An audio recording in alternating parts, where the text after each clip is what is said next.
शोभे सौम्यमुखारविन्दहसतु नेणेयमी वर्षता वाणी छे महिमा भरी मृदुवळी हय्ये हरि धारता योगी राज प्रमुख जी हृदयथी जेना गुणे રીજતા वंदो संत महंत स्वामी गुरु ने कल्याणकारी सदा। श्री स्वामिनारायण भगवान नी जय। अक्षर पुरुषोत्तम महाराज नी जय। गुणातीतानंद स्वामी महाराज नी जय। प्रमुख स्वामी महाराज नी जय। प्रगट गुरु हरि महंत स्वामी महाराज नी जय। सूरत अक्षरधाम महोत्सव नी जय। दरेक दिव्य मुमुक्षु हरिभक्तों ने भावथी स्नेहथी जय स्वामी नारायण।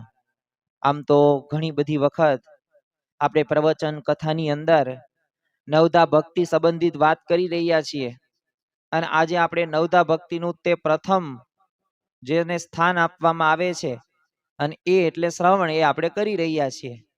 एटले नवधा भक्ति अत्यारे आप तो शरू ज छे, परंतु आ नवधा भक्तिथी એ આપણા જીવનની અંદર કેવા કેવા પ્રકારના સુધારાઓ થાય છે, શું આપણે કરવાનું છે નવધા ભક્તિની અંદર, અને ખરેખર ભગવાનને સંતને પામવા માટેનું એક આ માર્ગ છે, એક રસ્તો છે।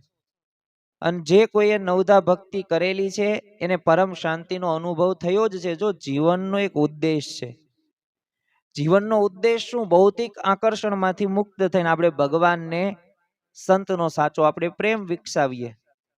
खरेखर जो कथा वार्ता ये कोई सांभळवानी क्रिया नहीं, पण आंतरिक दोषो टाळवानी एक जीवन ने एक साचो घाट आपवानी प्रक्रिया छे। आ प्रक्रियामांथी आपणे सर्व कोईए पसार थवानुं छे।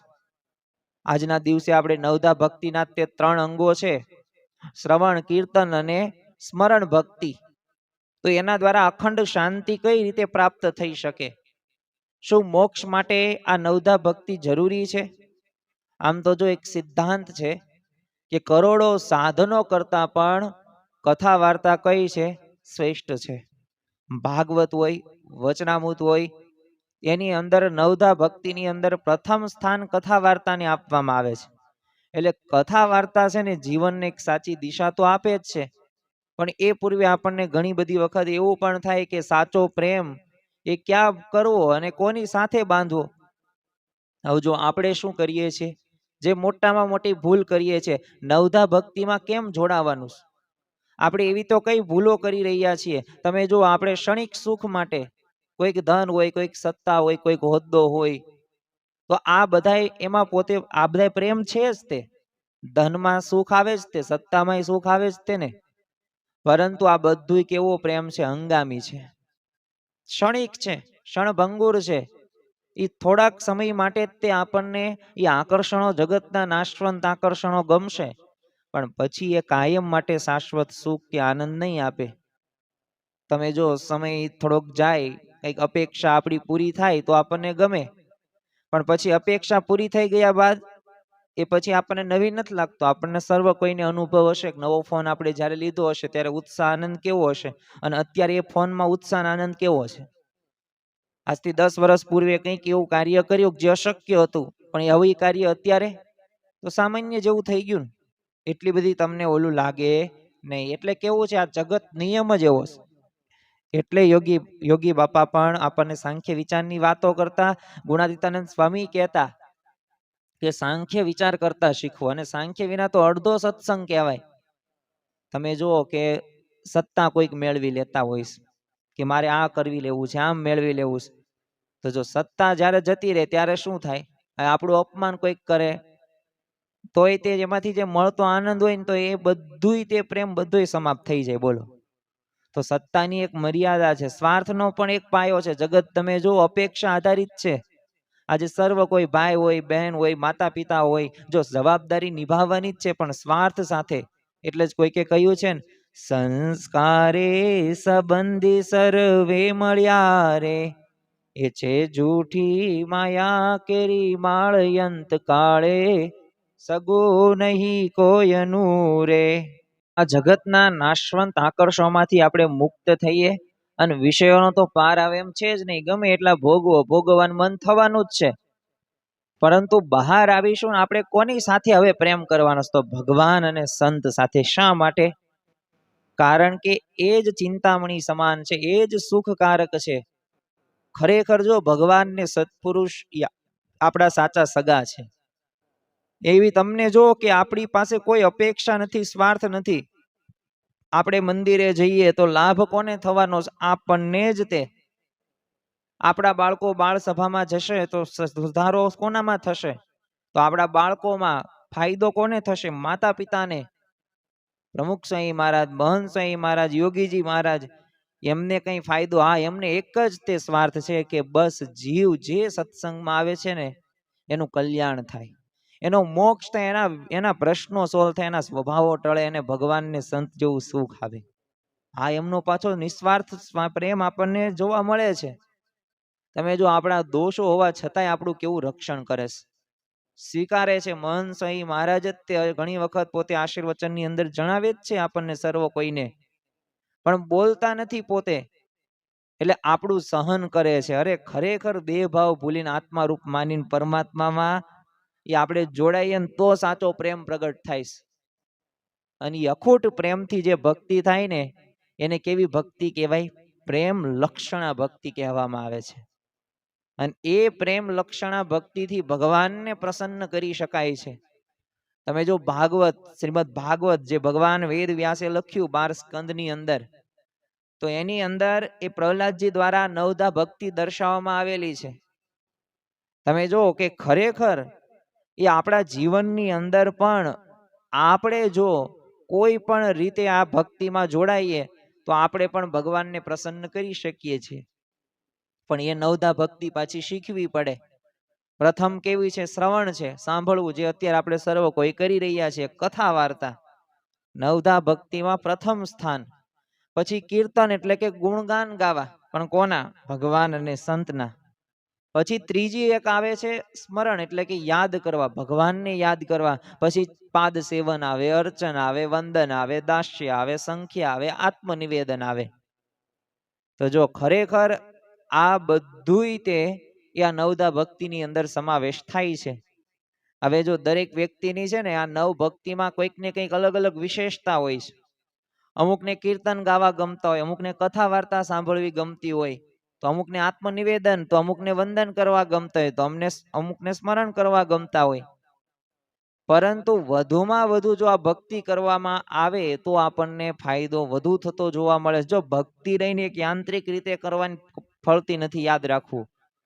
પણ ભગવાન પ્રત્યે આપણે ભાવ રાખવાનો છે, એ દિવ્ય પ્રેમ ભળવાનો છે. એટલે જ કોઈકે કીધું છે ને કે તમે ભાવે ભજી લ્યો ભગવાન, જીવન થોડું રહ્યું, કંઈક આત્માનું કરી લ્યો કલ્યાણ, જીવન થોડું રહ્યું.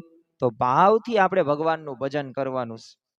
જો ભાવથી કરવામાં આવે ને તો લાભ થાય. જેમ શરીરને ટકાવી રાખવા માટે જો ભોજનની જરૂર પડે છે કે નથી પડતી? પડે જ છે.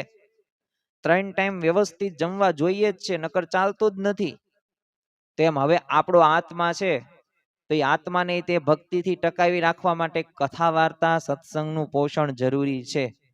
જો એ નહીં મળે તો આત્મા કેવો થઈ જશે? આત્મા તો સુખરૂપ જ છે, અજર છે, અમર છે, અવિનાશી છે, પરંતુ આત્મા પણ આપણો નબળો થઈ જશે. તમે જો જે ભક્તોએ સંતોએ આ રીતે ભક્તિ કરી છે ને એ પોતે ભગવાનને પામી શક્યા છે, ભગવાન અને સંત જેવો આનંદ પ્રાપ્ત કરી શક્યા છે. થોડીક આજે વિશેષ વાતો આપણે નવધા ભક્તિની અંદર કથા વાર્તાની કરવી છે. કારણ કે હૃદય સમાના કથા વાર્તા છે, શ્રવણ છે. જેમ 9 સ્તંભ છે ને એમાં પ્રથમ સ્તંભ આ શ્રવણ છે, જે પાયો કહી શકાય. તમે જો સત્સંગની અંદર તે એ આ કથા વાર્તા રહીને એ જ પાયો કહી શકાય. કારણ કે જેનો પાયો જો મજબૂત હોય તો એ ગમે એટલી ઇમારત પોતે ગમે એટલા માળની કરી શકે. એમાં સત્સંગની અંદર આપણે જે સ્થિતિ સુધી પહોંચવું છે, પણ એ સ્થિતિના મૂળની અંદર શું છે? કથા વાર્તા છે. અને પ્રથમ સ્થાન છે એટલું જ એટલે નહીં, પરંતુ સાચું જ્ઞાન આપણે કથા શ્રવણથી મળે છે. તમે જો મંદિર રહ્યું ને એક આધ્યાત્મિક આપણી એક હોસ્પિટલ છે. અને આ આધ્યાત્મિક હોસ્પિટલની અંદર આપણે એન્ટર થઈએ અત્યારે છીએ, તો ત્યાં આપણને દવા તો આપવામાં આવે જ તે, જેમ હોસ્પિટલમાં જાઓ દવા આપે તો એમ ઔષધિ તરીકે શું આપવામાં આવે છે? કથા વાર્તા આપવામાં આવે છે. હવે મંદિર આપણે ખાલી ભગવાનની મૂર્તિના દર્શન માટે નહીં, પરંતુ એક જીવના આપણે અનંત જન્મોથી આ રોગોના આપણે ચક્રની અંદર જન્મ મરણના ચક્રમાં ગર્ભવાસમાં આપણે ફસાયેલા છીએ, તો એમાંથી બહાર આવવા માટે એ આપણે આ ઔષધિની જરૂર પડવાની જ છે. અને આ રોગ રહ્યો ને એ મટાડવાનો. તાવ, તરિયો કે માથું પેટમાં દુખે એ તો સામાન્ય રોગ કહેવાય. એવા રોગો તો ગણકારવાના ન હોય, પરંતુ આ અનંત જન્મથી જે બંધનમાં છીએ તો એમાંથી મુક્ત થવા માટે એ કથા શ્રવણ જરૂરી છે, અને એ ઔષધિ કથા વાર્તાથી પ્રાપ્ત થાય છે. જો સંત અને ગુરુ રહ્યા ને એ જ આપણા સાચા ડોક્ટર્સ, અને કથા વાર્તા આપણી દવા છે.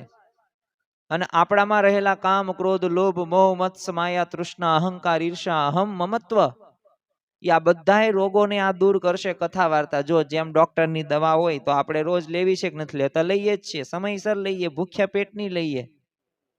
તો એમાં મનના રોગો મટાડવા માટે શું કરવું જોઈએ? દરરોજ કથા વાર્તા સાંભળવી જોઈએ. શરીર માટે તમે જો પીઝા રોટલી છે જ તે, પણ આત્માનું અસલી ભોજન કયું? કથા વાર્તા અને સત્સંગ. યોગીજી મહારાજ તમે જો, પ્રમુખ સ્વામી મહારાજ જો, મહંત સ્વામી મહારાજ જો, આજે દેશ વિદેશોની અંદર એ આ હોસ્પિટલો બાંધી જ રહ્યા છે. કઈ હોસ્પિટલ છે કે જે હોસ્પિટલમાં જવાથી તમારા લૌકિક પરલૌકિક બંને પ્રશ્નોનું સમાધાન થાય? એ કઈ હોસ્પિટલ છે?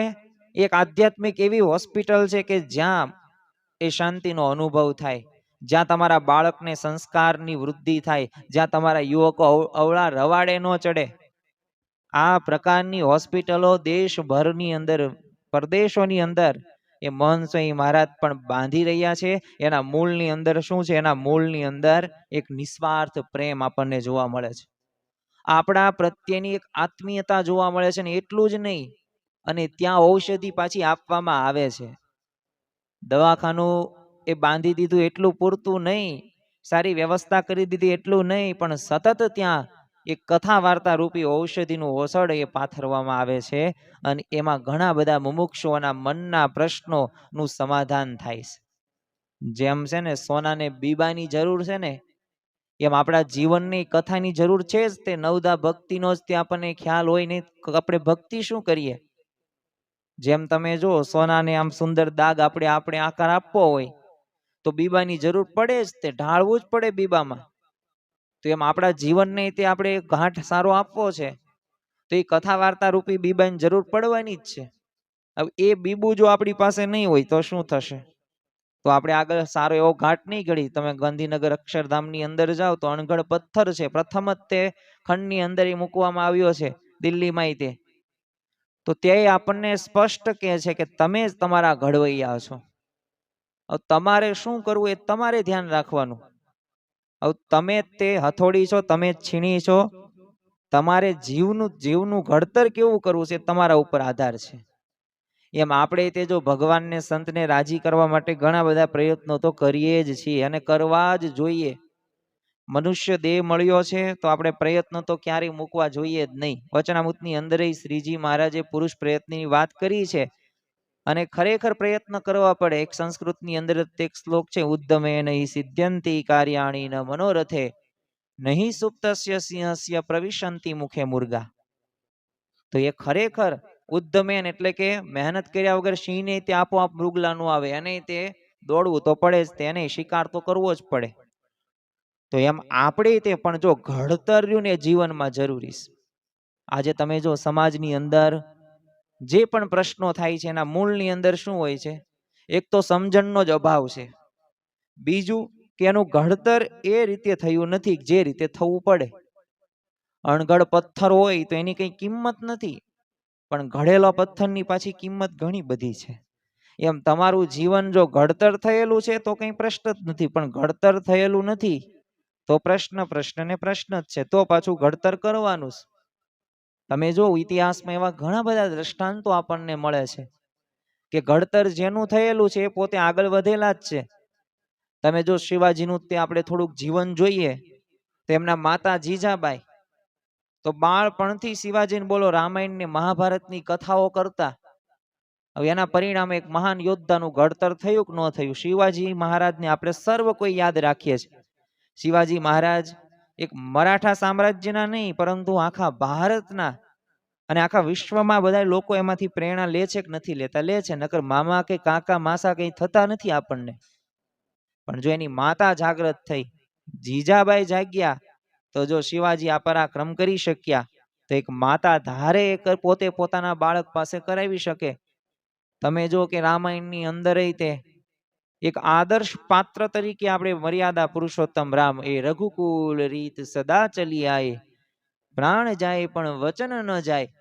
એ રામ ભગવાનનું જીવન હોય કે લક્ષ્મણ, તમે જો નાનપણની અંદર એ ઋષિ મુનિઓ પાસે કથા વાર્તા સાંભળીને મહાન પોતે બનેલા હતા. તો વિદ્યાભ્યાસ કરેલો હતો, જીવનું ઘડતર કરેલું હતું. જો ભગવાન શ્રી કૃષ્ણ તે નક્કી કરે હું તો બધું ભણેલો છું, હું તો બધાને ભણાવે એવું છું, મારે શું ભણવાની જરૂર છે? પણ જો ભગવાનના ચરિત્રો પણ આપણને શીખવે છે કે જીવનની અંદર ઘડતર જરૂરી છે, જીવનની અંદર શીખતા રહેવું જરૂરી છે. તો જો આ કથા વાર્તા રહીને, તો એના લીધે મનમાં રહેલો કચરો હોય એ અંતરની શુદ્ધિ સાફ થાય જ છે, કરે જ છે. અને બાહ્ય આકર્ષણથી નહીં બચાવે છે, અને એક શુદ્ધ વિચારોનું સિંચન કરે છે. અને એ વિચારોથી આપણે ભગવાન જેવો આનંદ લઈ પણ શકીએ છીએ. જો આ સત્સંગની આ કથા વાર્તાના શબ્દો એ કેટલી આપણને લાભ કરે છે. મારે તમને ખાલી 3 એવા દ્રષ્ટાંતો આપવા છે કે જે 3 દ્રષ્ટાંતો સાંભળીને આપણને પ્રતીતિ થશે કે જો આપણે ભગવાનને સંતને રાજી કરવાના ધ્યેય સાથે આગળ વધતા હોય ને, તો આપણી પણ એવી સ્થિતિ થઈ શકે છે. આપણે પણ નિયમ ધર્મમાં દ્રઢ રહી શકીએ છીએ. કેવા શૂરવીર ભક્તો કે પ્રલોભનો આવ્યા ને તોય તે બોલો પોતે અડ્યા નહીં, પોતાના મૂલ્યો પ્રત્યે સમર્પિત થયા. જો એટલે આપણને કહે છે પૂર્વજો તરફ આપણે દ્રષ્ટિ રાખીએ. પૂર્વજો એટલે શું? આજથી 40, 50, 60, 70 વર્ષ પૂર્વેના લોકો સામે જોઈએ ને ત્યારે આપણને ખ્યાલ આવે કે ત્યારે કંઈ પણ સગવડતાઓ નહોતી, છતાં પણ આનંદથી જીવતા હતા. અત્યારે બધું આપણી પાસે છે પણ શાંતિ નથી. ત્યારે બધી પ્રકારની ખાણીપીણી કંઈ જોવા મળતી જ નહીં. અત્યારે તમને જો લાખોની સંખ્યાની અંદર વાનગીઓ છે, છતાં પણ માણસને સંતોષ નથી થતો. સંતોષી નર સદા સુખી, સદા સુખી. એ સંતોષી નર હોય ને સદા સુખી હોય, મુક્તિ પામવાનો વિચાર કરે. અને એ સંતોષી નર જાને આપણને આ સત્સંગ અને આ સત્સંગના પ્રતાપથી પ્રાપ્ત થાય છે. નિયમ ધર્મમાં દ્રઢ રહી શકાય છે. પ્રથમ જ તે દ્રષ્ટાંતની હું તમને વાત કરું કે એક યુવાન પોતે ઇન્ટરવ્યુની અંદર જાય છે અને સારો કાબિલ, બધી ગુણો એનામાં હતા. હવે સામે મુખ્ય જે પેનલની અંદર હતા એને કીધું કે તું આ તિલક ચાંદલો કરે છો ને, તો એ તિલક ચાંદલો નહીં ચાલે. તું ભલે નોકરી અહીંયા આવી ત્યારે કરતો વાંધો નહીં, પણ પછી તારે અહીંયા તું એન્ટર થાય એટલે તિલક ચાંદલો તારા કપાળ ઉપર હોવો ન પડે. ત્યારે આ શૂરવીર ભક્ત જો પોતે કથા વાર્તાનો પ્રતાપ હતો, શબ્દો એવા હતા એની પાસે, અને ભગવાનને સંતને રાજી કરવાનું એને વિશેષ કરીને તાન હતું. એને કહી દીધું કે જો આ મારા સિદ્ધાંત રહ્યો ને એના વિરુદ્ધ વાત છે, એટલે પોતે એને સહન એને કરી નાખ્યું અને કહી દીધું તો રહેવા દો, તો મારે નોકરી કરવી નથી. તો કેટલો તિલક ચાંદલાનો મહિમા સમજાઈ ગયો. એક બીજો એક પ્રસંગની આપણે વાત કરીએ. એક હરિભક્તને છે ને મહિને 1 કરોડ રૂપિયાની ઓફર મળી. તો બોલો એને 1 કરોડ રૂપિયા ઠુકરાવી દીધા. કેમ?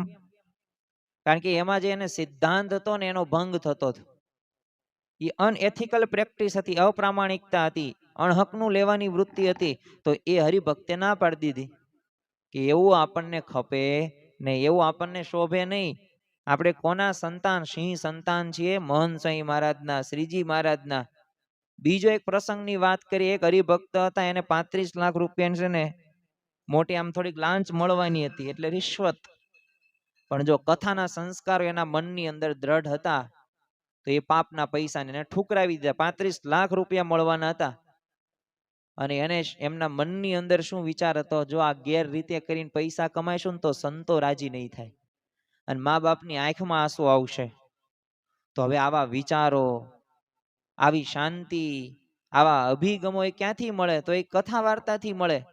આ નવધા ભક્તિની અંદર આપણે કથા વાર્તા જે સાંભળી હોય, શ્રવણ કર્યું હોય, તો એના લીધે આવું બળ આવે. તમે જો પુરાણ ઇતિહાસની અંદર આવા ઉદાહરણો ઘણા બધા થઈ ગયા. પ્રથમ જ હું તમને વાત કરું, સત્યવાદી હરિશ્ચંદ્ર. ઘણી વખત આપણને એવું કહેવામાં આવે છે કે હરિશ્ચંદ્રના ગાડામાં જો પડી ગયો, પણ એ કેટલી સત્યતા એમની પાસે હતી. તો એ સત્યના સિદ્ધાંત ઉપર તો આખું ગામ, આખું રાજ્યનું હતું, પત્ની હતી, પુત્ર હતું, બલિદાન બોલો આપી દીધું, પણ સત્યને છોડ્યું નહીં.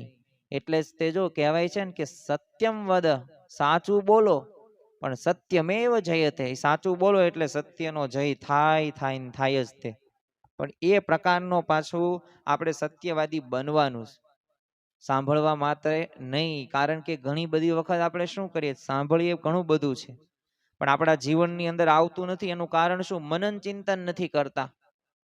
તમે જો બીજું તે ઉદાહરણની આપણે વાત કરીએ, મહાત્મા ગાંધીજી, તે પોતે 1915માં ભારતમાં આવે છે. વિચાર કરો, 1947માં દેશને આઝાદ કરે છે, પણ એમની પાસે એ સત્ય હતું, એમની પાસે પ્રામાણિકતા હતી, એમની પ્રત્યે નિષ્ઠા હતી, કામ પ્રત્યેની. તેની કેવી નિષ્ઠા હતી! જો સિરાજઉદ્દૌલા અને મીરજાફર ને આ બધું તો આપણને ખ્યાલ છે. બંગાળની અંદર એ 40,000 સૈન્યની બાજુ હજારો તે, પણ એ બધા તે અંદરો અંદર ફૂટી ગયા. પરંતુ આ મહાત્મા ગાંધીજીને તમે જો કે જ્યારે બ્રિટિશરો ખરીદવા પ્રયત્ન કરેલો, ત્યારે પોતે અડગ રહ્યા. એમની પાસે પૈસા ન લીધા, તો કેવું ઉચ્ચ કોટીનું ચારિત્ર કહેવાય. અને કેરેક્ટર મેન પરફેક્ટ, માણસને પરફેક્ટ પૂર્ણ કોણ બનાવે? કેરેક્ટર બનાવે છે. તમે જો સત્સંગીઓ તે આજે વિદેશોની અંદર પોતે જાતા હોય તો પોતાના નિયમોનું પાલન કરતા જ હોય. એ દારૂ માંસનો ત્યાગ હોય, શુદ્ધ શાકાહાર હોય. તો એમ આપણે પણ આપણા જીવનની અંદર છે ને, મૂલ્યો સાથે ક્યારેય બાંધછોડ કરવા નહીં. Ethics most important in our life. નિયમો રહ્યા, સિદ્ધાંતો રહ્યા, એ ક્યારેય ફરતા નથી, પણ એ આપણા જીવનમાં બહુ અસર કરે છે. એટલે મૂલ્યો પ્રમાણે આપણે જીવન જીવીએ. અને જો એ બધાએ તે બ્રિટિશ અધિકારીઓએ તે એમના લેખોની અંદર લખેલું છે કે આ માણસને કોઈ લાલચ આપી શકાતી નથી. તો જો આ શક્તિ એક સાચા મૂલ્યમાંથી આવે છે. અને આવું આંતરિક બળ બજારમાં કઈ વેચાતું મળતું નથી કે વાલો 2 કિલો 5 કિલો 200 રૂપિયા 1000 રૂપિયા 10,000 નું આપો મને બળ આવું. એવું બળ આ ન મળે. આ તો કથા શ્રવણ સંતના સમાગમથી જ પ્રાપ્ત થાય. પૈસા દેતાય તે આ પ્રાપ્ત થતું નથી. શ્રીજી મહારાજનો તે પરાવાણી સમાન ગ્રંથ એટલે વચનામૃત. આ વચનામૃતની અંદર તે શ્રીજી મહારાજે સ્પષ્ટ કહી દીધું કે કરોડો સાધનો કરતા છે ને કથા વાર્તા શ્રેષ્ઠ છે. તમે જો કેન્સર કે ટીબી કરતા પણ મનુષ્યનો સૌથી ભયંકર રોગ કયો? એના આંતરિક દોષો, કામ, ક્રોધ, લોભ, મોહ, મત્સ, માયા, તૃષ્ણા, અહંકાર. તો જો વચનામૃતની અંદર તમે વાંચો તો એમાં શ્રીજી મહારાજે સ્પષ્ટ કહી દીધું કે આંતરિક દોષો ટાળવા માટે છે ને કથા વાર્તા જેવો બીજો કોઈ રામબાણ ઈલાજ નથી. તમે કરોડો સાધનો કરો, તપ કરો, વ્રત કરો, જપ કરો, ધ્યાન કરો, પરંતુ જો કથા વાર્તા ન સાંભળો તો એ બધું નકામું છે. બીજી બાજુ બીજા પલ્લાની અંદર તમે કથા વાર્તા હોય તો એ ખરેખર દોષો છે ને જલ્દી નાશ પામી જાય.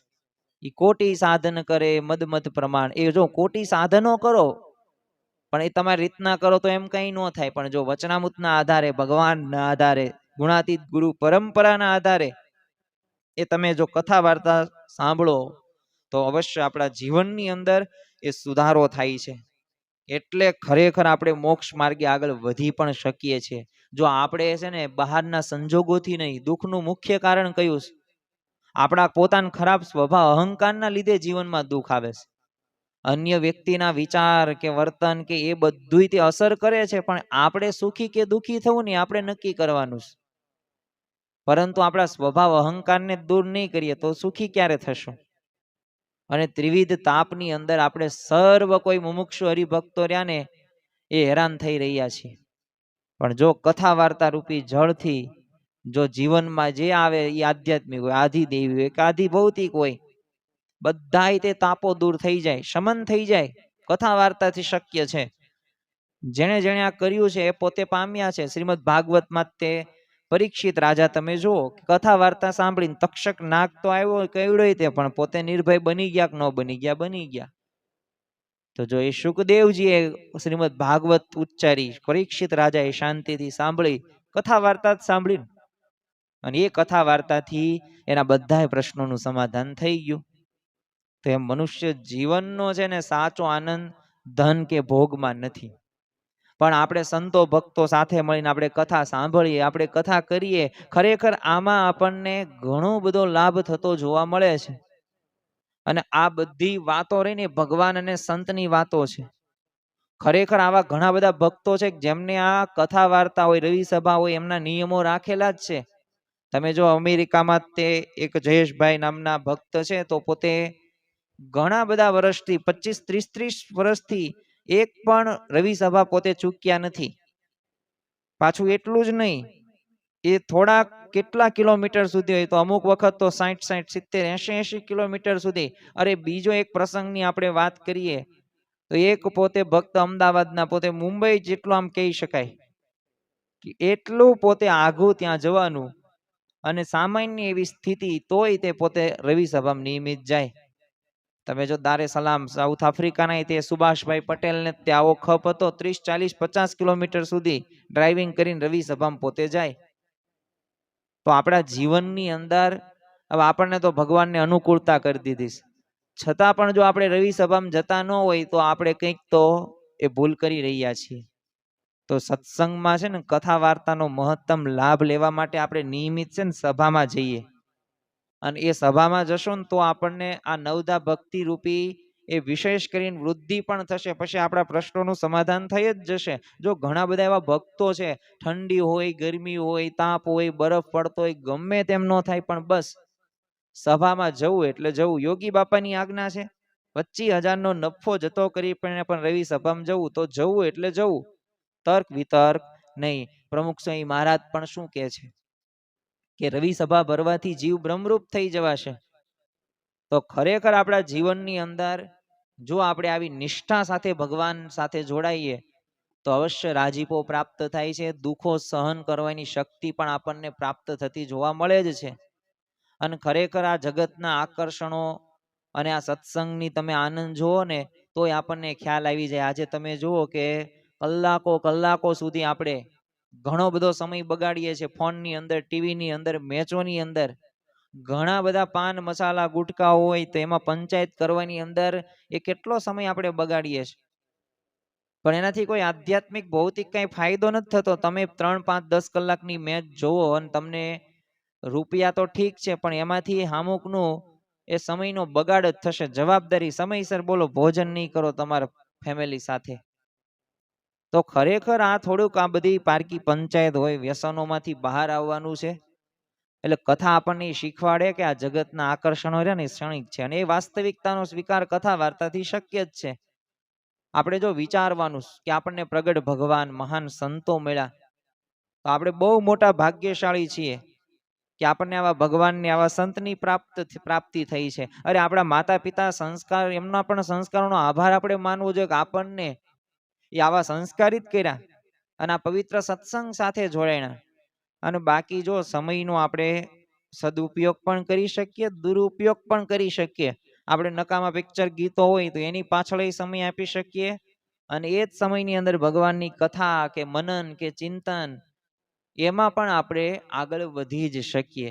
એટલે હવે આપણે નક્કી કરવાનું છે કે આ કથા વાર્તા એ મારા જીવનની અંદર જો આટલો બધો ફાયદો થતો હોય, અને હું તો તમને એક પ્રયોગ કહું છું કે તમે અઠવાડિયા દરમિયાન માટે એક કથા શ્રવણ શરૂ કરો અથવા તો વાંચન શરૂ કરો, તો જો એના લીધે અઠવાડિયા પછી તમારા જીવનમાં સુધારો થશે, વિચારોમાં પરિવર્તન આવશે. છેલ્લા 10 વર્ષથી જે પ્રશ્નના જવાબ નહીં હોય ને તમને અઠવાડિયા 10 દિવસની અંદર મળી જશે. મને ભગવાનને સંતમાં વિશ્વાસ છે, તમે પણ એ વિશ્વાસ સાથે કરજો કાર્ય, થશે થશે ને થશે જ તે.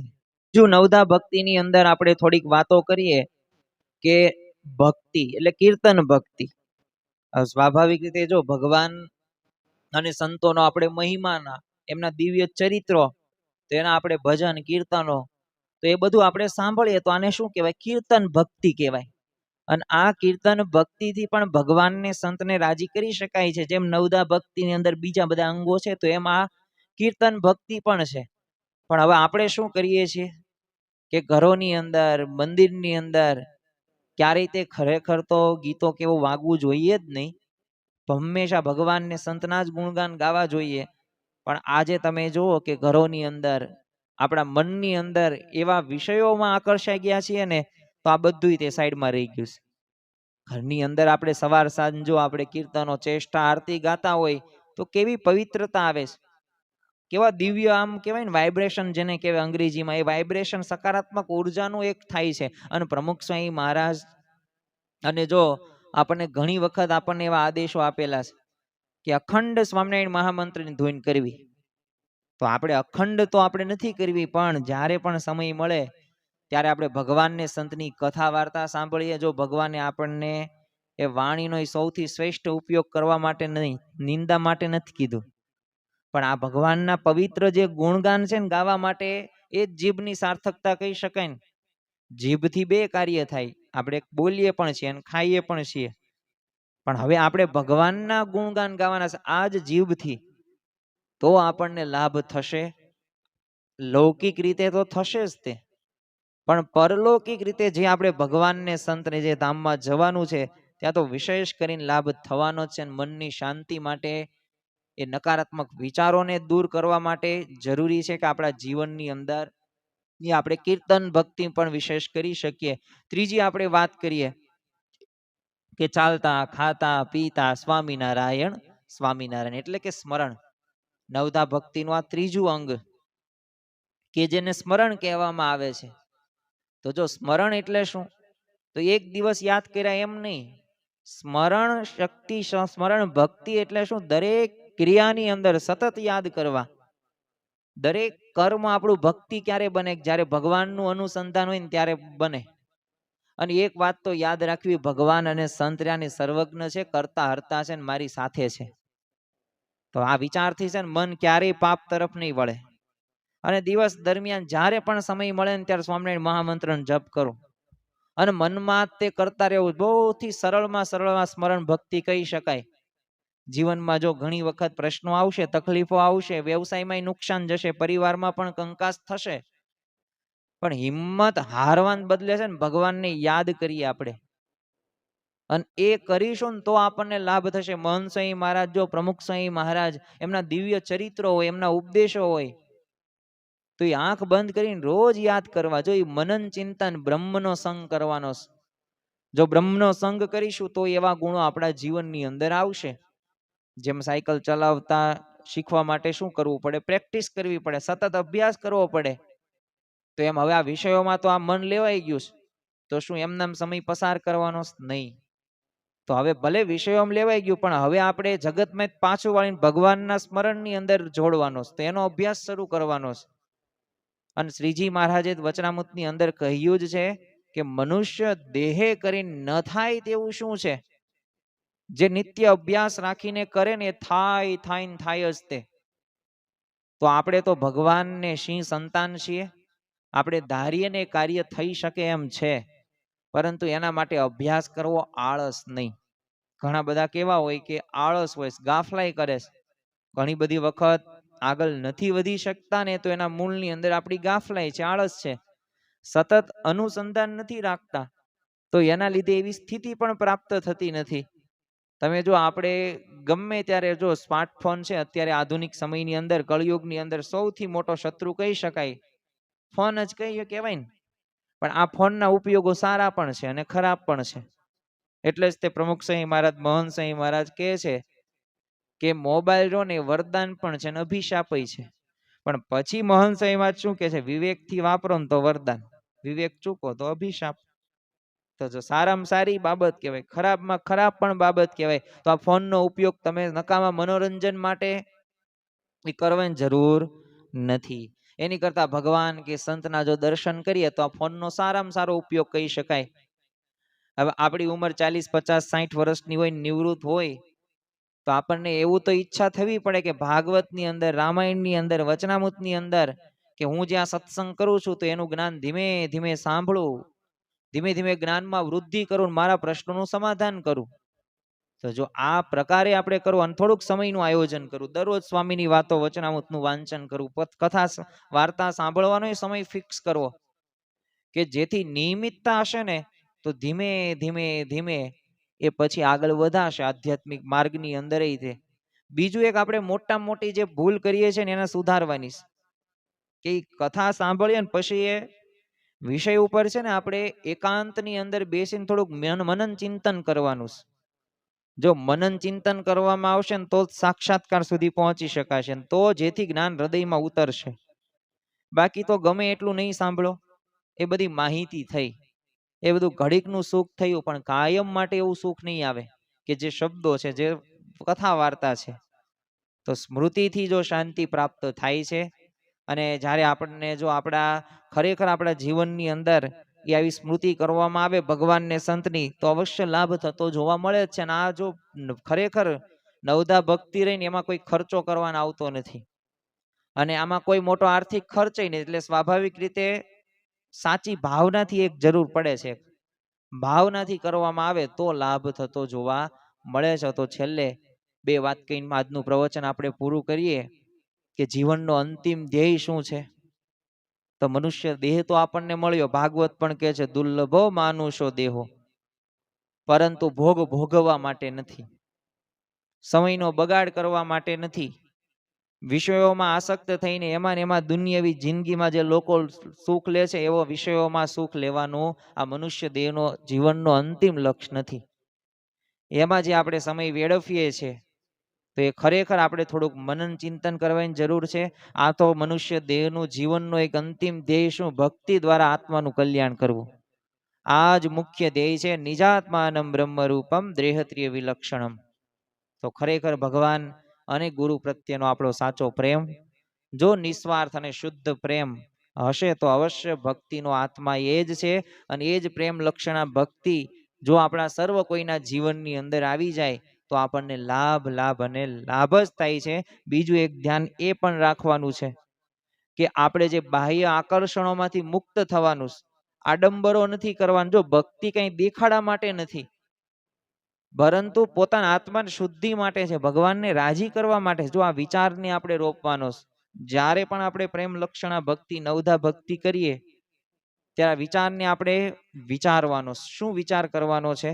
કે હું જે આ ભક્તિ કરું છું એ કોઈને બતાવવા માટે નહીં, કોઈને કહેવા માટે નહીં, પણ હું ભગવાન અને સંતને જ રાજી કરવા માટે આ ભક્તિ કરી રહ્યો છું, મારો ભાવ અંગીકાર કરજો.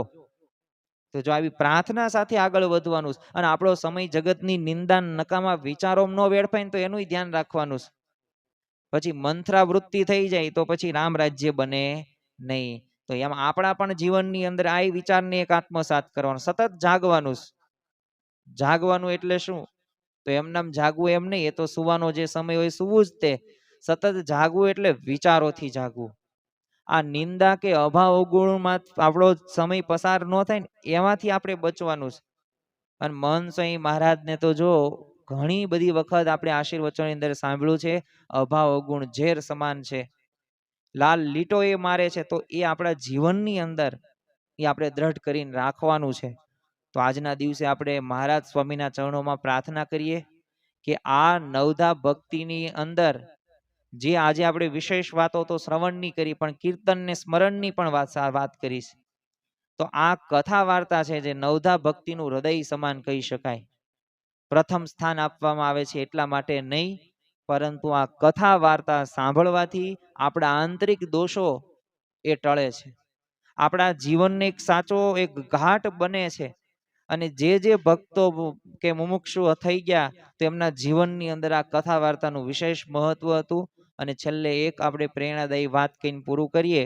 બોટાદના તે એક શિવલાલ શેઠ હતા, તો એમને કથા વાર્તાનો વિશેષ યોગ હતો. એટલે પોતે વર્ષની અંદર જુનાગઢ એ ગુણાતીતાનંદ સ્વામીની કથા વાર્તા એ સાંભળવા માટે અવશ્ય જતા. 9 લાખના પોતે આસામી હતા, પણ છતાં પણ વિચાર કરો કે કથા વાર્તાનું કેટલું પોતે પ્રાધાન્ય રાખતા હતા. તો આવા એક ભક્ત નહીં, આવા તો હજારો ભક્તો છે કે જેમના જીવનની અંદરથી આપણે પ્રેરણાઓ લઈ શકીએ. તો આજના આ પવિત્ર દિવસે આપણે મહારાજ સ્વામીના ચરણોમાં પ્રાર્થના કરીએ કે આ નવધા ભક્તિથી, પ્રેમ લક્ષણા ભક્તિથી અમે તમને પ્રસન્ન કરીએ એટલું જ નહીં, આ કથા શ્રવણને વિશેષ કરીને અમારા જીવનમાં દ્રઢ કરીએ. કારણ કે તમે જેમ કીધું એમ કરોડો સાધનો કરતાં પણ કથા વાર્તા શ્રેષ્ઠ છે. તો એ શ્રેષ્ઠ કથા વાર્તા દ્વારા અમારા જીવનની અંદર અમે આગળ વધી શકીએ. તન મન ધન અને વચનથી એ તમારા જીવમાં અમારો જીવ જોડાય એ જ આજના દિવસે પ્રાર્થના. શ્રી સ્વામિનારાયણ ભગવાનની જય.